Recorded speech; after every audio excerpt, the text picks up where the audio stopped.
তো কেমন আছো সবাই? কি গরম!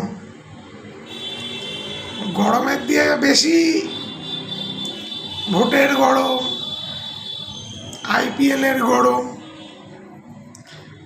তো আবার আজকে চলে এসেছি তোমাদের বাংলার দাদা, বাঙালি দাদা। তো ভোটের হাওয়া তো খুব গরম চলছে, সাথে আইপিএলেরও হাওয়া খুব গরম চলছে।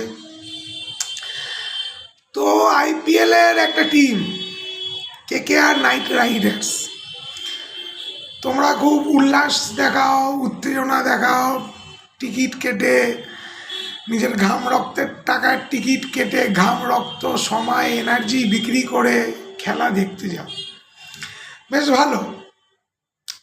কেউ কেকেআরকে সাপোর্ট করে, কেউ ধোনিকে, কেউ কোহলিকে, কেউ মলিকে।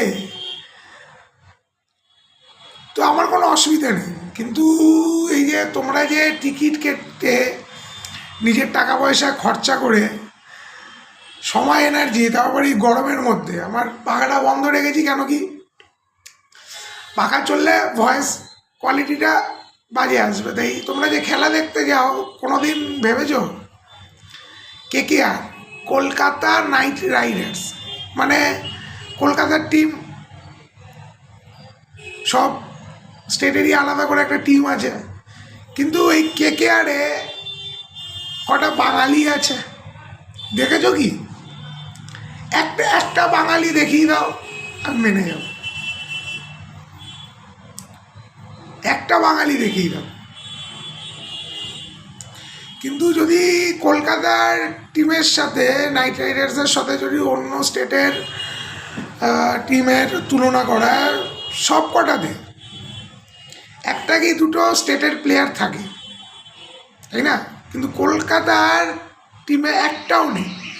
এখন অনেক যারা আমাকে দেখছো ক্যামেরার পেছনে, অনেক জ্ঞানীরা, পণ্ডিতরা একদম জ্ঞান মারাতে চলে আসবে যে বাঙালির রক্তে তো ফুটবল, ইস্ট বেঙ্গল, মোহনবাগান, তারপরে কলকাতা অ্যাথলেটিক, এটিকে না কি আছে বেশ একটা। হ্যাঁ, আমি খেলাধুলারও তো ভক্ত না,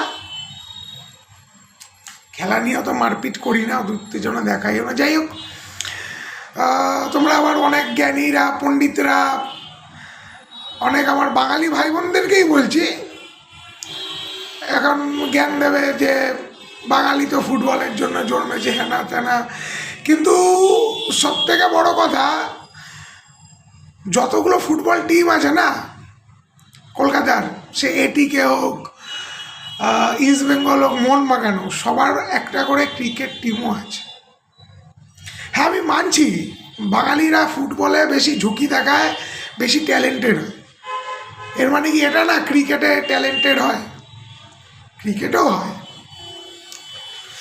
কিন্তু তোমাদের ওই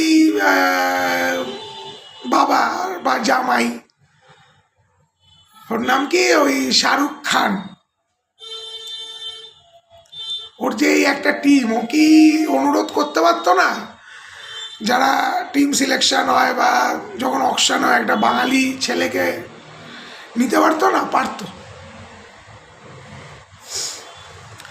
তা একটা বাঙালি নেই, একটা বাঙালি। আমি, তোমরা সবাই খেলার ভক্ত মানছি, তোমরা সব কটা প্লেয়ারের নাম জানো, বা যারা সাবস্টিটিউট প্লেয়ারে বসে থাকে তাদেরও নাম জানো, আমি মানছি। আমি অতটা জ্ঞানী না, তাও আমি একটা লিস্ট দেখিয়ে দেবো, 2024-এর আইপিএলের লিস্ট দেখিয়ে দেবো, ওটা গুগল থেকেই নামানো। একটা প্লেয়ার নেই। ওরে বাঙালি, আর কবে বাঙালি হবি? ওরে বাঙালি, আর কবে বাঙালি হবি তোরা? একটা প্লেয়ারকে নাইনি, যে মালিক ও নাইনি, বা যারা অকশনে বসে ও নাইনি। তা এটা কি মানা যায়? সব কটা স্টেটের টিমের মধ্যে মিনিমাম একটা দুটো প্লেয়ার থাকে, স্টেটের একটা দুটো বেশিও থাকে, কমও থাকে, একটা দুটো থাকে, কিন্তু আমাদের একটাও নেই। তো তোমরা বাঙালি হয়ে বাঙালির মেরুদণ্ডটাই ভেঙে ফেলেছ।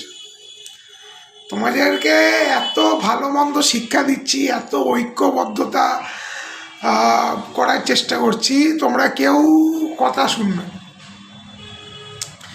কেউ ওই 500-1000 টাকায় শাড়ি খুলে শুয়ে পড়বে, কাউর আবার জয় শ্রীরাম শুনলেই ওর যে মানে মাথায় কেমন পাগলা ছাগলা হয়ে যায়, ও নিজেই জানে না। তবে বড় কথা যে ওর জয় মা দুর্গা শুনলে হয় না, জয় শ্রীরাম শুনলে একেবারে এমন এক করতে থাকে। এত বছর রামকে মানিনি, এই বিগত 4-5 বছর ধরে মানছে।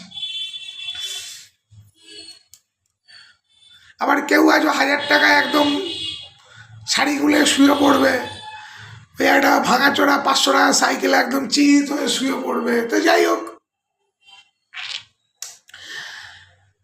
তো যত পারো এই কেকেআরটাকে বয়কট করো। কেন কি একটা প্লেয়ার নেই, বাঙালির একটা প্লেয়ার নেই। যত শীঘ্রই পারো এটাকে বয়কট করো, এর উপরে মায়াটাকে ত্যাগ করো। আজকে তোমার পাড়া প্রতিবেশী বা তোমার ঘরের ছেলেমেয়েরাও ক্রিকেটের খেলায় খুবই ট্যালেন্টেড, কিন্তু কালকে ওরও জায়গা হবে না। তোমরা যদি এই কেকেআরকে সাপোর্ট করো, যদি বয়কট না করো বা যদি আন্দোলন না করো এটা নিয়ে, যে মিনিমাম 1-2 প্লেয়ার রাখতে হবে মিনিমাম। আর বাঙালিরা এমন কিছু বাজে ক্রিকেট খেলে না। যদি বাঙালিরা এতই বাজে ক্রিকেট খেলতো, ইস্টবেঙ্গল মোহনবাগানের ক্রিকেট টিম হতো। ঠিক আছে, তো বয়কট কেকেআর, এখনো সময় আছে। আমি কিন্তু বারবার একই কথা বলি সব ভিডিওর শেষে, এখনো সময় আছে, শুধরে যাও। তাহলে যেদিন সময় নিজের রূপে আসবে না, ওই দিন কোনো জয় শ্রীরাম বা লক্ষ্মী ভাণ্ডার, বিধবা ভাতা, মরণ ভাতা কোনো বাপ বাঁচাবে না। নিজের লড়াই নিজেকে লড়তে হবে। জয় বাংলা।